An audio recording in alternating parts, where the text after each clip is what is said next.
Hi guys, my name is Isa. Welcome to my channel. Today I want to talk to you about anxious attachment being triggered by uncertainty. Let's get started.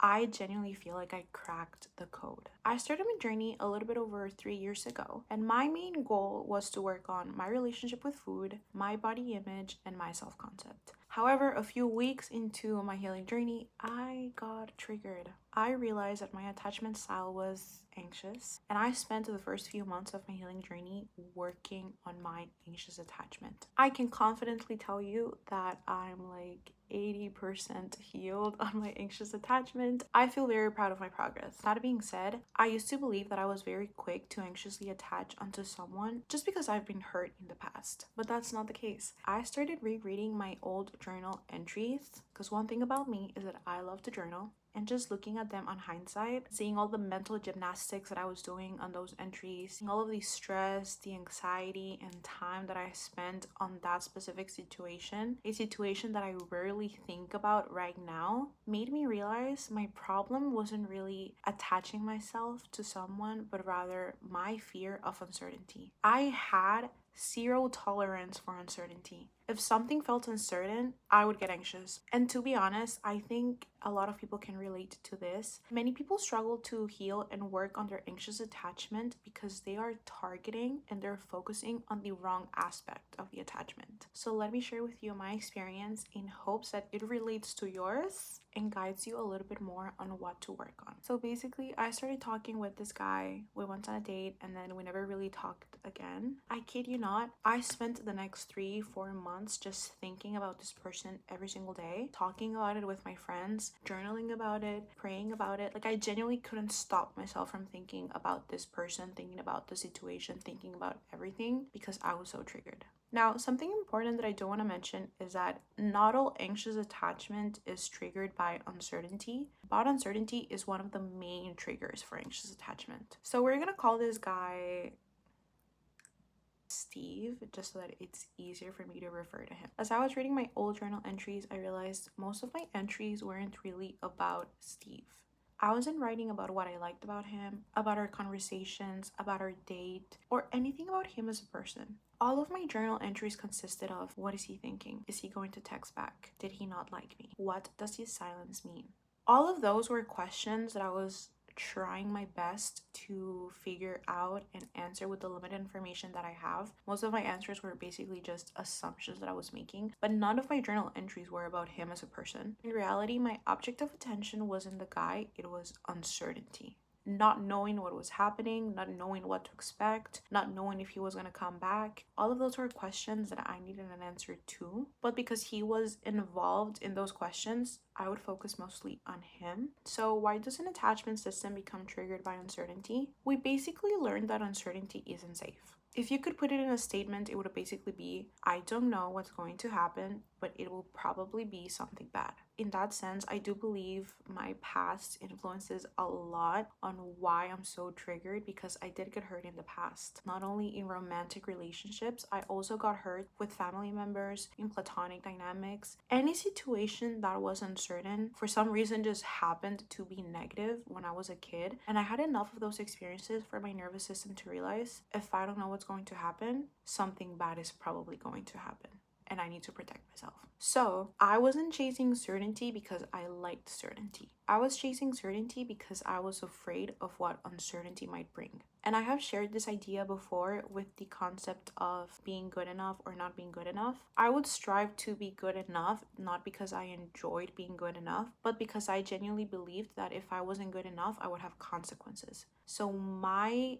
urge to be good enough, and in this case my urge to find certainty, was to avoid the consequences that not having that would bring. And I feel like as humans, it just makes so much sense for us to fear uncertainty. Most of us don't like change, we don't like not knowing what to expect, and we like to feel in control. When you don't know what to expect, you don't know exactly how to protect yourself, because you don't know what you're protecting yourself from, so you're in danger. One of the reasons why I attached myself onto this guy, and not only this guy, because I don't think he was the only guy that I anxiously attached myself to, and I will talk a little bit about that later on. But one of the reasons why was because if it was actually him, I wouldn't really have to question what's going to happen in the future because I already know. I think a lot of people can relate to this, where you don't really know who you're going to end up with. You don't really know who is going to become your boyfriend or who's going to become your husband or your partner. So then if you're anxiously attached to someone, you want it. You need it to be that specific person.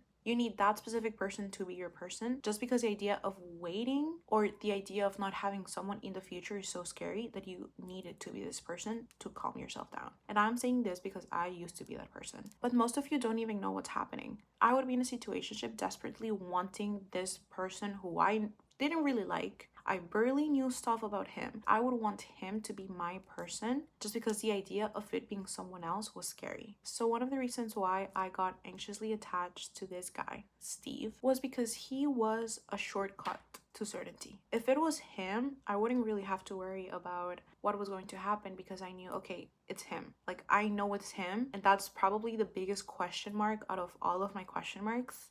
And because I know that it's him, that kind of answers all the different questions that I have. I know what to expect because I know who I'm going to experience it with. I know who to go to if I need something because it's that specific person. In other words, he was a way to close the loop that was open in my mind. And that is why most of you get anxiously attached to people you don't even like, to people who you probably don't even respect. But you just wanted to be that person because the idea of it being someone else or not having someone else as an option is too scary for you to actually process it. So at this point, we're already anxiously attached. We already decided this is a person that we want, this is a person that we need. What is our goal? Because we are coming from an anxious standpoint, our goal is to find certainty so that our nervous system can relax. On the other hand, if we were coming from a secure standpoint, our goal would simply be to regulate ourselves. It wouldn't be finding certainty, it wouldn't be answering all of the questions, it wouldn't be finding a person so that I can finally be safe. I already know that I'm safe, and I also know that I don't need to answer all of the questions that I can possibly think of. I just need to regulate myself and be present with my body for me to feel safe. But because we're not in a secure standpoint, we are anxious, we are triggered, we need to find certainty in order to be safe. And the quickest way to find certainty is through the person that we're attached to. Another thing that I did that very much reveals that I was triggered by uncertainty was how I was trying to self-soothe. I believe in God. And when I started getting anxious because of the situation, I started getting closer to God, but for the wrong reasons, because I wasn't really relying on God. I was relying on the idea that He had someone for me. Obviously, I'm not an expert on religion. If you have any questions, I'll try to answer as much as I can, but I'm probably not the best person that you can ask. However, my understanding with having a relationship with God and finding comfort in God is that dwell on the fact that God is with you and God comforts you and God is taking care of you. So me feeling safe shouldn't be from I am safe because God is doing something and He will get me a husband, but rather I am safe because I am with God. Regardless of if He has a person for me or not, I am safe because I am with God. My safety comes from God, not from what He gives me. Now, if you're not religious, I think a similar example to this one would be if you're on TikTok and you're watching tarot videos trying to see if the cards are telling you if this man is for you. When I think about that, my main conclusion is if I'm in a relationship where I feel like I need to watch those videos in order for me to feel secure, that is probably not the guy for me. Or the guy doesn't really like me if I get my reassurance from a TikTok video and not from the guy that I'm actually dating. So I think that would be a very similar example to trying to rely on God has someone for me and trying to find your peace from I know what to expect. And something that really influenced that on my journey was because I was on TikTok and I came across this video of a content creator talking about how God separated me from my person but that we were gonna get back together. I ate it up. Like I was like, this is for me. This is for me. Am I saying that content creator lied? Probably not. You know, I was simply not the person that video was for. But I do believe that's the equivalent of watching a tarot video on TikTok and being like, this is for me. There's like 1,000 people watching that video, or more than 1,000. What are the odds that it's actually for you, right? But that's not the point. The point is, if you find yourself latching onto that to have a sense of certainty, then your anxious attachment is probably triggered by uncertainty. The last thing that I will mention about how I know for a fact that this came from uncertainty and not something else was because the moment that I started talking with somebody else and that became something uncertain, something that I didn't really know what to expect, all of my attention and my anxiety redirected from the old guy to the new one. If my attachment was with the guy, our relationship and who he is as a person, it wouldn't be so easy for me to become so anxious about somebody else so fast. It wouldn't be that easy for me.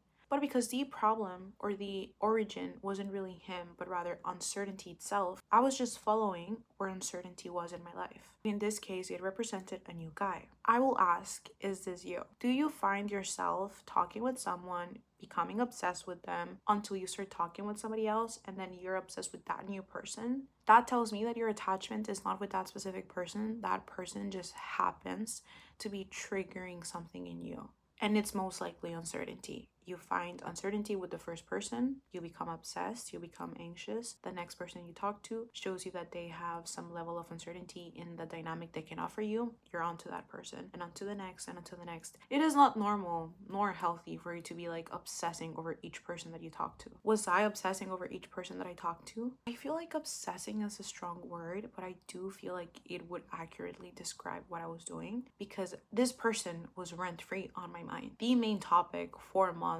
with any of my friends. I would pray about this, I would journal about this, I would like talk about this all the time. And what's insane to me is that my emotional investment, my time investment, and any kind of investment that I did with that specific person, it's not proportionate to how much time I spent with them. So the first guy, Steve, we talked for 2 weeks and then we went on a date and that's it. That is it. And I spent 3 months thinking about this person. Not only thinking, stressing about this person, praying about this person, believing that he would text me. Like, that's insane, right? And then the next person, I talked to them for a bit. We went on a date. Same thing. I thought about them for like 4 months. And I don't know about you guys, but when I was with that second guy and I noticed that my anxiety like transferred onto him, I realized I don't want to spend 6 months thinking about this guy. Like, I only went on a date with him. I didn't even date the guy. And you know what funny observation I made? I was not this anxious or this stressed or this like mentally consumed by my ex-boyfriend. Why am I so mentally consumed by guys that I barely go out with, guys that I talked with, and not people that I actually dated? Now, those who have anxious attachment and it's not triggered by uncertainty, you will most likely only find yourself anxious in those relationships and not the situationships. You do have anxious attachment, it's just triggered by something different. But when it is by uncertainty, the more uncertain a situation, the more triggered you're going to be. The more certain a situation, the less triggered you're going to be. And now that I think about it, maybe that is why situationships tend to hurt more than relationships. Now, I personally don't think that my experience was solely uncertainty. I do believe that in that moment, I very much had fear of rejection and fear of abandonment, and those were also triggered in those uncertain situations. Just the idea of, are they rejecting me? Like, did they like me? If they didn't like me, does that mean that I'm not enough, right? So it wasn't only, I'm afraid something bad is going to happen, but also I'm afraid of being the reason why they didn't choose me. I'm afraid that I'm not likable enough to be chosen. So in my specific case, maybe it's similar to yours, the guy was basically a focal point for unresolved uncertainty, fear of rejection, and the idea of finally reaching emotional safety. Are we supposed to live our lives like this? No.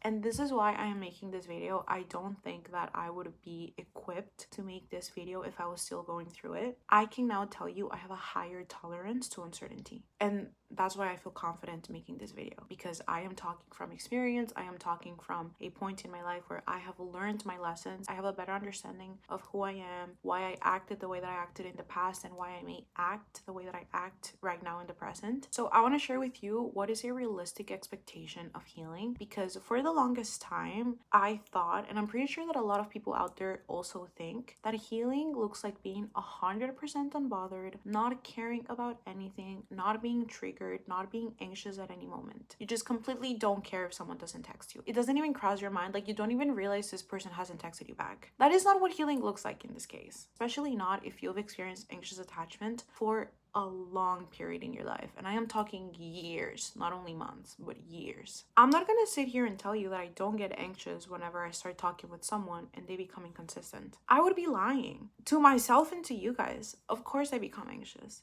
If I'm talking with someone and I really like them, or even if I don't like them, just if I see some kind of behavior that I've seen in my past where I've gotten hurt, I'm gonna feel anxious. However, there's a very big difference to how I react to that anxiety to how I did in the past. In the past, I would entertain that anxiety. I would feel the urge of analyzing their behavior and trying to understand them and trying to explain it to myself and trying to guess the future. I would entertain it and I would think about it over and over and over, and that delayed my healing. That delayed the version of myself that I was able to let that go. How do I respond now? I no longer feel like that is something that I have to do. I now realize that I do have an option, but now I notice it and it's like, I actually don't want to do that. I don't want to spend hours thinking about it. I don't want to spend every conversation I have with my friends analyzing a guy that I barely know. I just don't have the energy for that. So instead of stressing about it, I have an easier time regulating myself, redirecting my thought from that specific thing that's causing me anxiety to something that calms me down. I have an easier time going to God. Like, I'm very quick to praying now. Before, it would take me a lot. And now when I pray, I don't latch onto God has someone for me, so it doesn't matter, but rather God is with me.